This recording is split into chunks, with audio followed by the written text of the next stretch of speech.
নদীয়ালি বোয়াল মাছের ঝোল বানাবো বেগুন দিয়ে। চলো একবার দেখে নিই আমি কি করে বানিয়েছি। তোমরা দেখে বুঝতেই পারছো মাছটা কিন্তু একদম জ্যান্ত ছিল আর ছোট সাইজ ছিল, বেশি খুব একটা বড় ছিল না।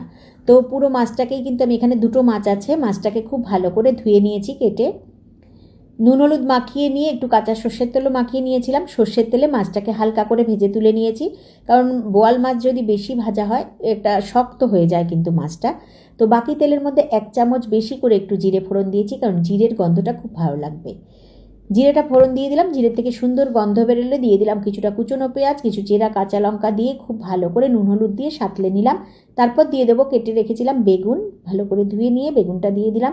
কিছুক্ষণ সাঁতলে নেওয়ার পরে দিয়ে দেবো জিরের গুঁড়ো, ধনের গুঁড়ো 1 চামচ, যেটা কিন্তু আমি আগের থেকেই বাড়িতেই তৈরি করে রাখি, সেই মশলা দিয়ে দিলাম।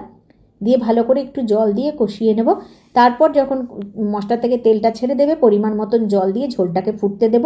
দেখো ঝোলটা ফুটে উঠেছে, মাছগুলোকে ছেড়ে দিলাম, কিছুক্ষণ ভালো করে ফুটিয়ে নিয়ে মাছগুলো সেদ্ধ হয়ে গেলে নুনটা একটু টেস্ট করেছিলাম, কম লেগেছিলো তাই ওপর থেকে একটু নুন ছড়িয়ে দিলাম আর ধনেপাতা ছড়িয়ে দিয়ে নামিয়ে নেব নদীয়ালি বোয়াল মাছের ঝোল বেগুন দিয়ে।